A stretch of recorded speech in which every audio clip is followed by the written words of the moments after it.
Dieu. Donc, cette semaine, c'est Pâques. Pas seulement pour nous, mais surtout pour le peuple juif aussi. C'est très important la Pâques. Voilà ce peuple qui était esclave en Égypte et par la main toute-puissante de l'Éternel a pu être libéré et aller vers un pays promis. Ben, nous aussi, on va passer d'une situation de péché, de misère, à une situation de vie nouvelle en Christ. C'est merveilleux ce que l'Évangile nous fait connaître. Alors j'ai eu à cœur, ça fait quelque temps déjà, de parler de la dernière semaine de la Passion de Jésus. Il est vrai que ces jours-ci, c'était la fête des rameaux, quand Jésus est entré, acclamé par la foule, qui disait « Hosanna, Hosanna ». Et là, nous allons voir donc la suite, et toute la semaine, qu'est-ce qui s'est passé? Alors, il y a le lundi. Le lundi. Alors, j'ai pris l'évangile de Marc, et à travers tous les jours, lundi, mardi, mercredi, jeudi, vendredi, jusqu'au dimanche, on va voir des événements que Jésus a vécus, et qui sont à la fois, si on a la période de Pâques, mais pour nous, qui vont parler à chacun de nous. Chaque événement, chaque parole de Jésus, chaque enseignement, chaque fête qui s'est passée nous concerne et nous enseigne. Amen. Alors on peut lire dans l'évangile de Marc au chapitre 11, un événement un peu particulier qui est arrivé, qui s'est passé au temple de Jérusalem. On peut lire à partir du verset 15, Marc chapitre 11, verset 15. Ils arrivèrent à Jérusalem, et Jésus entra dans le temple. Il se mit à chasser ceux qui vendaient et ceux qui achetaient dans le temple. Il renversa les tables des changeurs et les sièges des vendeurs de pigeons. Et il ne laissait personne transporter aucun objet à travers le temple. Et il enseignait et disait, « N'est-il pas écrit, ma maison sera appelée une maison de prière pour toutes les nations. Mais vous en avez fait une caverne de voleurs. » Les principaux sacrificateurs et les scribes, l'ayant entendu, cherchèrent le moyen de le faire périr, car ils le craignaient, parce que toute la foule était frappée de sa doctrine. Quand le soir fut venu, Jésus sortit de la ville. Un peu étonné, première lecture comme ça, du comportement de Jésus qui a pris sa grande colère, son indignation, c'est pas son habitude, et pourtant Jésus, il était doux et humble de cœur. Oui. Tous les pécheurs qui sont venus vers lui, que ce soit la femme pécheresse, il ne leur a fait aucun reproche. Formidable, hein, quel amour divin. Hein. Aucun reproche. Alors, que s'est-il passé? Eh bien, dans ce temple, vous le savez, on offrait des sacrifices d'animaux. Voilà, on offrait des sacrifices d'animaux. Et le temple était organisé pour qu'il y ait un service pour cela, et un service pour s'occuper de ces animaux et tout. Et puis, il venait ceux qui voulaient se faire un peu de business. Alors, comme il y avait des Juifs qui venaient de loin, d'autres pays, eh bien, ils changeaient la monnaie, avec bien sûr du bénéfice, et puis ils faisaient tout un trafic avec les bêtes, etc. Et ça a vraiment pas plu au Seigneur. Il avait raison. Il avait raison parce que Jésus a dit, ma maison sera appelée une maison de prière. Et cette maison n'était pas là pour faire du trafic. Et finalement, on peut dire que la colère de Jésus, l'indignation de Jésus, on l'accepte. Jésus n'a jamais péché. Donc, c'était naturel qu'il fasse ça. La sainte colère par rapport au péché. Et ça nous parle à nous. Le temple. Nous sommes le temple du Saint-Esprit. Hein? Et avant que nous ne connaissions pas le Seigneur, notre cœur était rempli de choses mauvaises. Il y en a moins. Heureusement, tous les péchés ont été effacés. Mais il y a encore des choses dans notre vie qui vont pas. Il faut les repousser énergiquement, toutes ces choses. Hein? Pas une colère, mais une indignation. Et de dire, Seigneur, je suis ton enfant, je t'appartiens. Et je ne veux pas ces tentations, Seigneur, je ne veux pas ces péchés. Délivre-moi, Seigneur, de ça, de ça, de ça. Et c'est sûr que quand on demande, le Seigneur obéit. Vous savez ce verset dans la Bible, sans sanctification, nul ne verra le Seigneur. Et finalement, ici, Jésus nous apprend que Dieu est un Dieu saint, que sa maison est sainte, et que nous devons nous appliquer à la sainteté. Nous appliquer parce que on peut être tellement dans l'ambiance du monde qu'on ne se rend pas compte que parfois on dérive d'un côté ou de l'autre. Mais heureusement, à l'écoute de la parole, à la lecture de la parole, et à l'action du Saint-Esprit, Dieu nous montre des choses. J'ai toujours ce souvenir d'un frère ancien, j'étais nouveau converti, qui m'a dit, il ne me connaissait pas, hein, c'était dans une église que j'allais, il ne connaissait pas. Il me dit, tu vois, il y a ça qu'il faudrait que tu fasses, c'est pas bien, etc. Il ne connaissait pas ma vie, mais grâce à lui, j'ai dit, oui, il a raison, débarrasse-moi de ça, Seigneur. Et hop, j'ai été débarrassé. Amen. Et quelle joie lorsqu'on est dégagé de toutes ces choses encore qui nous encombrent. Bien sûr qu'on est sauvé, gloire à Dieu, mais il y a encore beaucoup de choses à laisser pour le Seigneur. Donc ça, c'était la journée du lundi. Alors on est mardi maintenant. On va au mardi, et on va lire toujours dans l'évangile de Marc. Attendez, j'ai vu un Seigneur la proportion. Voilà. C'est plutôt au chapitre 13, le mardi. Et si au début de son ministère, Jésus enseignait, vous savez, les béatitudes, hein, ce premier discours magistral, où il a donné beaucoup d'enseignements là-dessus, à la fin de son ministère, il va porter aussi un enseignement fort. Et là, cet enseignement, on peut dire qu'il est particulier, il traverse les siècles et les millénaires. Autant, là, dans ce qu'on a lu, ça concernait à un moment donné, autant Jésus ici, dans le chapitre 13, il va parler de son retour, des événements qui vont précéder son retour. Et on peut dire que cet enseignement, il se prolonge jusqu'à nous aujourd'hui. Formidable. Aujourd'hui, le Seigneur, dans ce qu'on va lire, ça nous concerne. C'est les temps de la fin. Et ça rassure mon cœur de savoir que le Seigneur, il savait déjà ce que je vivrais, ce que tu vivrais aujourd'hui. C'est formidable. Et ça me consolide dans ma foi.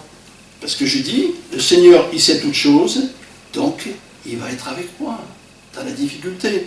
Alors on peut lire on ne lit pas tout, bien sûr, des extraits chaque fois, dans Marc chapitre 13, c'est le discours sur le mont des Oliviers. Si quelqu'un est on pourrait lire à partir du verset 21 pour ne pas être trop long, Marc 13, 21, dans ce discours, voilà ce qu'il dit Jésus, ce message. Si quelqu'un vous dit, alors, le Christ est là, ou il est là, ne le croyez pas, car il s'élèvera de faux Christ et de faux prophètes. Ils feront des prodiges et des miracles pour séduire les élus, s'il était possible. Soyez donc sur vos gardes. Je vous dis, je vous ai tout annoncé ces choses, je vous ai tout annoncé d'avance. Mais dans ces jours, après cette détresse, le soleil s'obscurcira, la lune ne donnera plus sa lumière, les étoiles tomberont du ciel, et les puissances qui sont dans les cieux seront ébranlées. Alors on verra le Fils de l'homme venant sur les nuées, avec une grande puissance et avec gloire. Alors il enverra les anges, et ils rassembleront les élus des quatre vents, de l'extrémité de la terre jusqu'à l'extrémité du ciel. Voilà, il y a beaucoup d'autres choses qui sont dites, mais on va résumer un peu. Voilà, si quelqu'un dit à vous, le Christ est là, et vous ne le croyez pas. Il y a des faux Christ et des faux prophètes. Aujourd'hui, on voit ça, même dans les milieux chrétiens, des choses qui sont fausses, qui ne correspondent pas à la vérité. Donc il faut toujours, même dans la parole de Dieu, vérifier que ce qu'on entend est conforme aux Écritures. Voilà, nous on est dans un cercle, ça va très bien, mais lorsqu'on voyage un peu partout dans notre pays, on se rend compte qu'il y a des fausses doctrines, qu'il y a des faux docteurs, qu'il y a même des faux prophètes, hein, j'en ai connu, hein. Ça a été difficile. Des faux prophètes, oui. Il y a toutes sortes de choses, et pour séduire les élus, c'est-à-dire qu'il va prendre une partie de la vérité, et il va rajouter autre chose qui n'est pas conforme. Alors, il faut bien sûr repousser tout cela, soyez sur vos gardes, et nous éloigner de tels hommes. Et puis il y a des fausses doctrines. La doctrine de la prospérité. Ah, ça prend, même chez nous, ça prend la doctrine de la prospérité. Voilà. Abraham était riche, donc nous on peut être riche. Et ils basent tout sur la prospérité. Ça, c'est pas biblique, toutes ces choses-là. Donc, méfions-nous. Nous avons la sainte parole, nous avons un bon enseignement dans nos assemblées, nous restons fidèles à tout cela. Et éloignons-nous de tout ce qui pourrait nous éloigner du Seigneur. Voilà. Après, il est dit, donc, la situation, on peut dire, de notre monde, à part les guerres, et puis il y a les phénomènes climatiques, hein, on voit bien, la couche d'ozone qui a diminué en 20 ans, de 30 ans de 40%, des tornades, des raz-de-marée, toutes ces choses-là. Nous le voyons, c'est une réalité, ça s'accomplit. Il y a de plus en plus de tremblements de terre chaque année. Tout ce qui est écrit là se multiplie, s'élargit, hein, et donc tous ces phénomènes, ils sont là. Mais on ne doit pas craindre, parce qu'il est dit, ce verset, « Alors on verra le Fils de l'homme venant sur les nuées, avec une grande puissance et avec gloire. Voilà l'espérance que nous avons, l'espérance du retour de Jésus, l'espérance de la gloire du Seigneur qui va venir chercher ceux qui lui appartiennent. Formidable. Vous avez dit une chose, hein? Il viendra chercher ceux qui l'attendent pour leur salut. Est-ce qu'il y a dans notre cœur une petite flamme qui brûle là? Comme on dit, une flamme brûle en moi. J'aimerais, Seigneur, que tu reviennes. On est tous d'accord, on aimerait que le Seigneur revienne. Et Dieu fasse que cette femme, elle brille de plus en plus. C'est sûr que le fiancé attend la fiancée, et nous sommes l'église de Jésus-Christ, nous sommes la fiancée, et nous attendons. Parce que nous ne sommes pas heureux ici-bas. Nous sommes dans la paix. Nous sommes heureux, on peut dire, parce que le Seigneur est avec nous, mais il nous manque le Seigneur. Hein, voilà. Donc ce texte aussi nous parle de l'importance de l'enseignement de la parole de Dieu, et l'importance de connaître la parole de Dieu. Cette parole de vie qui fortifie notre foi, qui nous éclaire sur la situation dans laquelle nous vivons, qui nous éclaire aussi sur notre propre cœur, et qui nous donne de l'espérance. Si on n'avait pas la parole de Dieu, qu'est-ce qu'on ferait? Imaginez-vous. Ça serait difficile. Il y a des pays qui n'ont pas la parole de Dieu. Heureusement, il y a toujours le Christ. Mais nous, en plus, on a cette parole. Alors, méditons cette parole, gardons-la sur notre cœur, parce qu'on en a besoin. Les choses devant nous, ça va être de plus en plus noir, de plus en plus ténébreux, de plus en plus difficile. Et il n'y a rien de trop que d'avoir cette parole de Dieu. Vous êtes bien d'accord? Donc ça, c'était le mardi. Alors le mercredi, je lis sur ma Bible des commentaires, ils disent qu'il n'y avait rien de particulier. Peut-être qu'il y avait quelque chose. Alors mettons que ce soit un jour de repos. Le Seigneur aussi veut qu'on se repose. Mais apparemment, il n'y avait rien de particulier. Peut-être qu'il y avait un événement, mais il n'a pas été tellement reconnu. Alors on va passer au jeudi.